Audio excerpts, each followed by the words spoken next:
Love me tender, love me sweet, never let me go. You have made my life complete, and I love you so. Hello, welcome to A+. You might not have recognized the voice immediately, but of course you recognize the face. We welcome Julie Andrews. Hello. You didn't want people to say, "Ah, there's Julie Andrews," did you, in the voice? No, it's a voice I don't use very often, which is a very low, comfortable place to sing. And I hope people don't recognize it at first. It would be nice. No, it comes from a new album called Love Me Tender. Yes. All country and western songs? Yes. Nearly all. I'd say they're sort of middle-of-the-road country and western songs, because there are a few songs on there that really aren't country, but they're close. Now, why did you want to suddenly do this kind of thing? Or is it not that sudden? It isn't that unbelievable. It's a very simple answer, and it is that I love to record, and I don't do it often enough. And if I do record, as a rule, it's usually recording something that has a character in front of it, like Mary Poppins or Maria von Trapp, and so I never get to record as myself. And I love recording. It's something you can do privately, quietly, and then release it later when you're pleased with it, hopefully.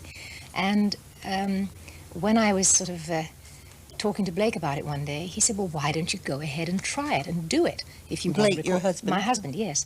And he thought at the time that country music might sit very well on my voice, which is not an easy voice to, it doesn't sing popular or modern music that easily. It doesn't adapt to it that easily, and he felt that country music would be good.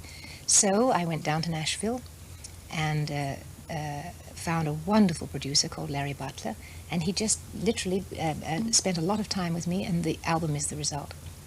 Before we talk about Nashville, is it the quality of the voice that you feel wouldn't adapt that easily to, say, pop or rock songs, or the actual vowel sounds, which are still so essentially English? I think it's both.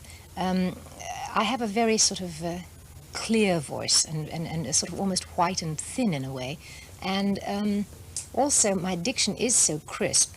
I have to sing songs with a very good lyric. I can't just sort of ad-lib. I once sang a beautiful song with a wonderful melody called Feelings, and it goes feelings, and then it goes oh, whoa, whoa, feelings, and suddenly I wasn't singing it very well at all, because it just didn't sit well on me, much as I love the song. So you went to Nashville hoping what? That the atmosphere, the actual technique within the recording studio would transmute the voice into something slightly new? Or what? Well, it is a voice, the low voice that I use on the album is a voice that I'm using more and more, and so I did know that I had that to draw on. A huskiness. A quiet voice and a very low voice, which is very pleasant for me to use because it's very easy. It seems to that I don't have to aim for high notes or a certain kind of purity. It just kind of is. And Nashville, of course, is the mother lode of country music.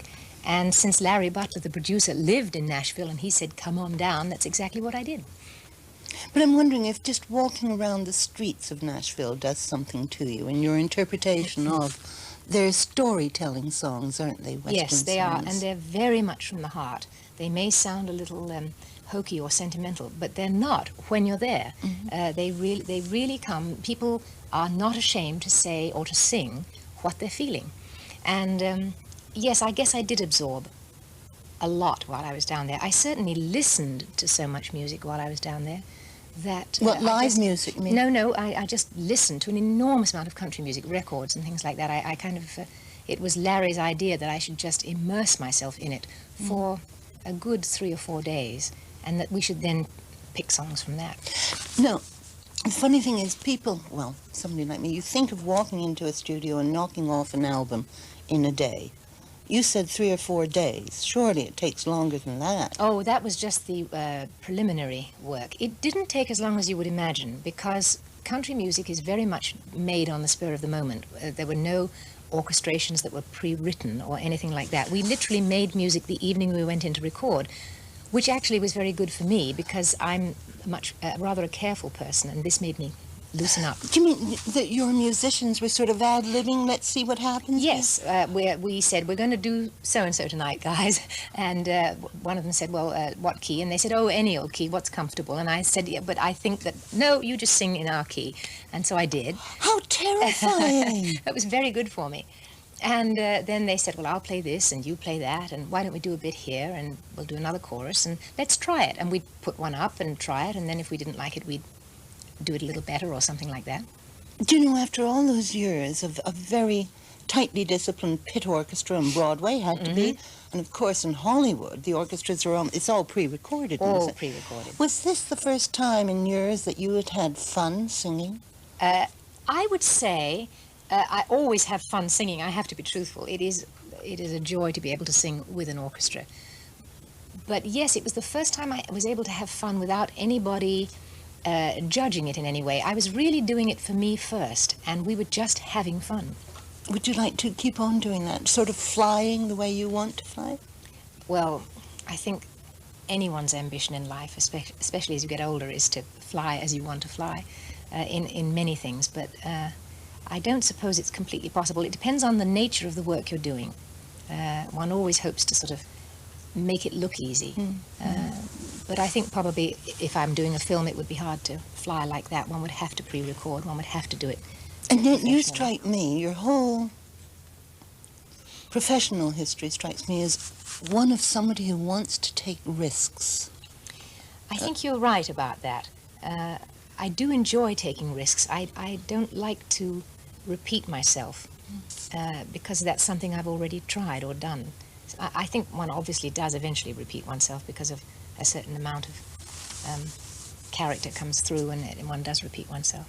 Well, I would like to suggest to you that another way in which you might be said to have taken risks is that you haven't minded sending up your own film image. And I'm thinking about the film S.O.B., yes, in which you play a Hollywood star with a Hollywood film director husband, and when the film you've made turns out to be a colossal flop, your screen husband hits on the idea of turning it into a porno film, using not only your body, but your money too. And this is your reaction.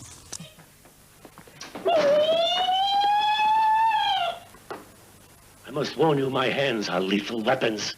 Oh, so's your goddamn fountain pen. I'd better be going. You stay where you are, Cully. You're a witness. You lunatic. You maniac. 16 million? Felix, half of that money is mine. That entitles you to 50% of the profit. That entitles me to have you arrested for grand theft, larceny, fraud, embezzlement, you thieving, filching son of a bitch. Sally Miles swears. You're gonna give me my 8 million, or so help me, I'll have you locked up for the rest of your unnatural life. Give me my money, Felix. Give it to me, or I will kill you. Sally Miles kills. Oh! Oh, shit! Well, Sally Miles, Julie Andrews, how many times did you have to do that? A few, and it was the best fun. It was it's really one of my favorite films, and it was fun to send myself up. Now, was there any parallel between that fictional film and real life? Because your husband, Blake Edwards, was the director-writer of that film. It was the film in which you first appeared topless. Mm-hmm. Now, how did he approach you? I mean, a director could do it to an actress by saying, incidentally, honey, there's one thing about the script. But how did your husband say to you, Julie, I want you to play the part, but? Well, first of all, he was my husband, which helped a lot. And secondly, he, believe it or not, wrote the screenplay about 10 or 12 years before the film ever got produced. Every major motion picture in Hollywood, studio in Hollywood turned it down at first, and it took a long time to get it made. So I had 10 or 12 years to think about it, and knowing that it was for Blake and that he would do it in extremely good taste, I really didn't worry too much or mind. In the best possible taste? Yes, I think it was, because it was very much within the character. It wasn't gratuitous. It was very necessary for that role. And I certainly wouldn't do something like that if it were just exposing oneself. That would be wrong, but it was within the character. The film is an attack upon Hollywood, though. Yes, it is. And yes, there are biographical things in it, lots of biographical things in it. Blake drew from our lives, people that he's known, people that have passed away, the whole sequence at the end with the crazy dead body and the burial at sea. I think that's based on a story that's going around Hollywood. How many years did you actually spend in Hollywood? I guess I was there from the early 60s onwards. So it's about 25, 27 years, something like that. Did you ever feel at home there? Yes, I do feel at home. You know, I spend a great deal of my time still there because Blake is an American and he works in Hollywood so much. And it does feel like home. America has been very good to me and very generous. It's just accepted me and embraced me. But do you still feel essentially not English but European? I mean, your basic home is now in, I can never say it, Stad? Stad? Very, very good try. In Switzerland. In Switzerland, yes. That's our sort of real base and our hideaway and where we run to when all the hard work's over. I feel, really, I think I am essentially very British, and I feel that it sounds very corny to say so, but when I am away, I really do represent my country, so I try very hard to give a good image of the English abroad. But I feel, I guess you could say sort of mid-Atlantic. I'm somewhere between the two. But Hollywood itself has built up its own reputation for being some kind of destructive entity, as if it takes people in and kills them. Well, although the piece of film that you just saw might look like it was representing Hollywood, in fact it was a great cry from the heart, from Blake's heart, about saying, you know, please let's take this wonderful industry, this beautiful film industry, let's treasure it more, let's not abuse it. He was really tilting at the really big power in Hollywood, not the sort of gut level Hollywood, which is hard-working people who love to make movies. And it really, you don't have to be part of a society that one reads about in the newspapers. We're very private people over there, and we don't go to all the Hollywood parties and do all the glamour things, only when necessary. But the star people, the fragile people, the vulnerable people, they seem to be the ones who can be destroyed by too much success. Well, it's I guess pretty seductive, and if you're not fairly well rooted in yourself, it probably could topple people and make you disbelieve things. Now, when you say rooted in yourself, that leads to, we know about not just Hollywood, but the sort of California freaky occultism, self-observation. Now, I know both you and your husband went through courses of analysis. That's true, isn't it? Mm-hmm. Do you think you would have done that if you'd remained in England? I mean, it's such a common thing to do in America, isn't it? Like going to the dentist. I'm not sure it's that common. It's a very privileged thing to be able to do. And I'm very grateful that I was able to do it, because I think it's helped me keep on a sort of fairly sane and steady course. But who suggested it? I did. Mm-hmm. I wanted it. Why? Well, I think that there was a time in Hollywood when everything was going on around me, and I really wanted to. I had many questions that needed answers. That's about the best description of it, and I did find those answers for myself. Also, I think that's probably enough said about it, really. Yes, I know it's much too intimate, but you must discover things about yourself that surprise you, and you have to come to terms with those surprises. Yes, it is a hard-working thing that you're doing in analysis. Does it weaken you for a while? I think it's a little like tidying up a very untidy cupboard. And when you start to tidy it and put it right and everything gets thrown on the floor, it's all in a bit of a jumble. But then you start putting back the pieces that are valid, and it's okay again afterwards, one hopes. And the things you're throwing on the floor before you put them back in a new place are memories and... No. I think the things you're throwing away, I hope, are neuroses and garbage and things you don't need to carry around with you all the time. But it is a complicated subject, don't you agree? It's very hard to explain. But did you find, I mean, it seems, again, reading the facts, you had a very pressurized childhood. You were making a living from the time you were 10. Yes, so. yes. It was different, that's for sure. At the time, it didn't feel like it was pressurized. Of course, it never does to any child. No, they and- think all children are like them, Yes, don't and it's they? only in retrospect that it probably was a little bit. But it certainly gave me some awfully strong things to draw from in later life, and I'm glad that I did have that early training now. Now, we've talked about the risks you've taken. You seem to be constantly trying to destroy the very successful image of the English rose. Now, why do you detest it so much? I don't. What's the matter with Mary Poppins and the Sound of Music? I think I'd better put this to bed once and for all. There is absolutely nothing wrong with it, and in fact, I would hate to destroy those wonderful... I wouldn't put down those marvelous films for anything, because they did give a lot of people a lot of pleasure, and I'm thrilled to have been a part of them, really. I think all my life I've tried to take risks. The problem is that the media, and therefore, I guess, the public, and the very films themselves that are successful are so successful that they sort of blot out the other things that one might try to do. And actually, you said it earlier, all my life I've tried to do things that are different, but things like Sound of Music are so popular that that's all people can remember. When you think of someone like Clark Gable, the first thing you think of is Gone with the Wind, because it was the biggest film, I suppose, that he ever made. But he did other fabulous films, but that's the first one that comes to mind for most people.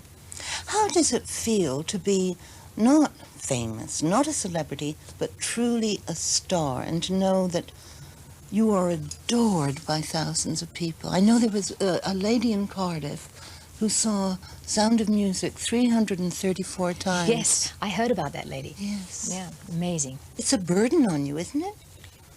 I think it can sometimes cause one to feel a little wobbly, because there's Wobbly? Wobbly in the sense that people are so generous with their affection, and you don't want to ever let them down. But it's an enormous compliment too, and I'm thrilled if people feel that way. How do you live with it, practically speaking? Well, you see, Now, you've been in London for how long, I've this been trip? here about 8 days so far, and Have you been swarmed and no, stamped on? people I don't think expect to see me out in the streets, and so it hasn't been bad at all.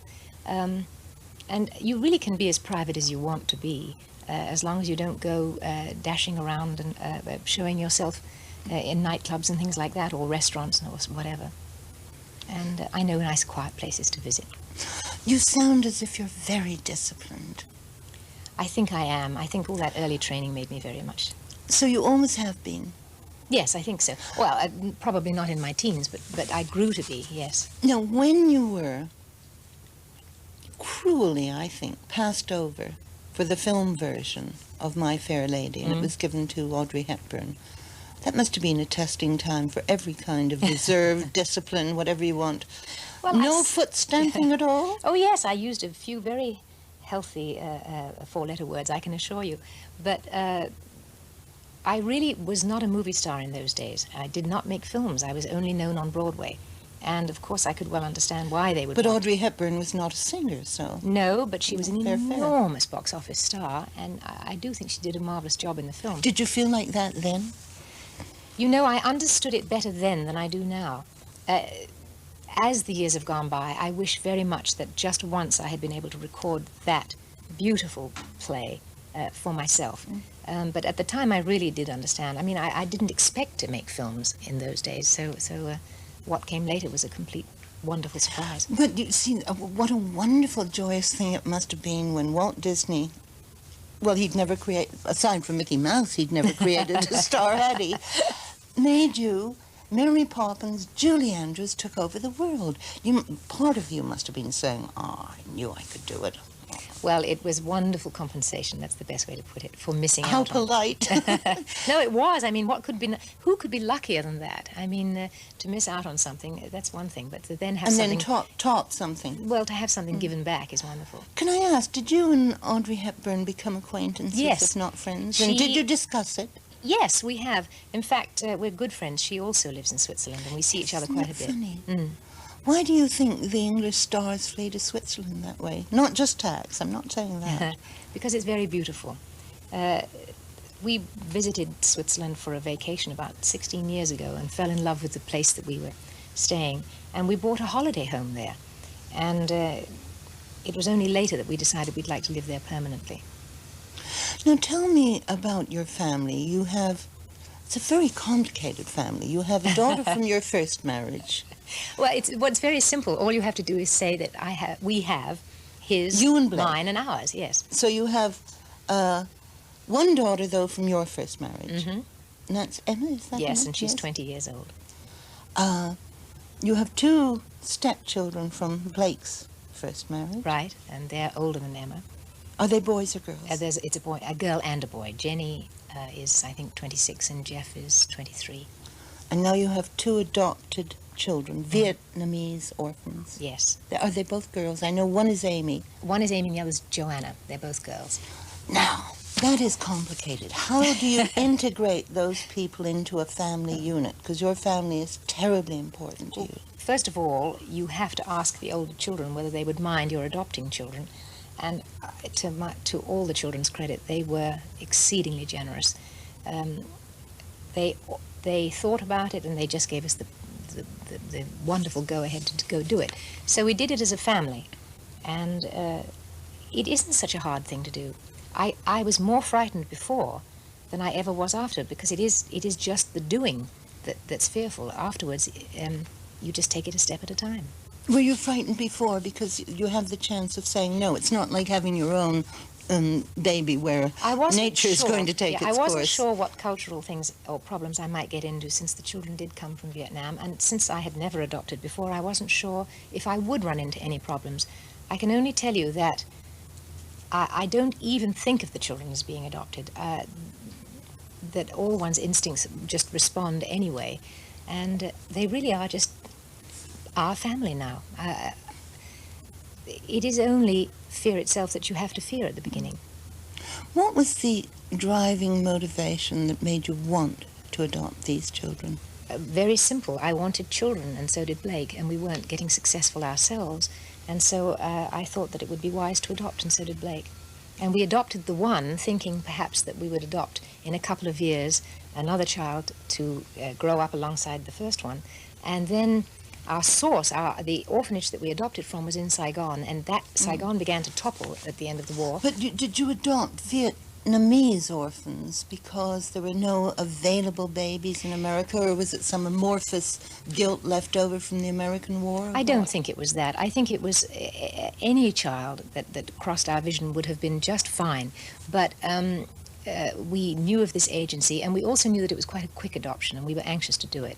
And I think an adoption, as a rule, takes about 2 years. And in this instance, the first one took about 11 months, and the second one took 2 months because Saigon toppled, and they sent a baby to us quickly. Do they travel with you now? How Yes. old are they now? They're 8 and 9.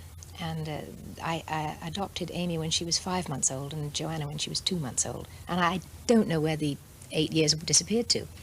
It's been so fast. Now, since then, you've become involved with raising money for a charity for Cambodia and Vietnam. Or what was it before you became involved, or after the adoption? I'm not sure. I Which don't came even first? remember. Actually, the organization that Blake and I try to raise funds for is an international organization, and it happens to work a great deal in Southeast Asia, but it also does But enormous work you've actually elsewhere. toured and undergone some hardships for it. I went to see for myself, because Amy and Joe come from Vietnam. I wanted to see for myself, and when this agency that we support, which is called Operation California and is based in Los Angeles, although it's an international relief agency, when they were making a trip to Vietnam and Cambodia and Thailand, I went along with them on one of their trips just to see for myself. If I'm going to be a spokeswoman for them, it seemed very wise to be able to speak with authority about the subject rather than just spouting things that I had read in a newspaper. And when you saw what you saw, that must have changed you a great deal. I think it did. You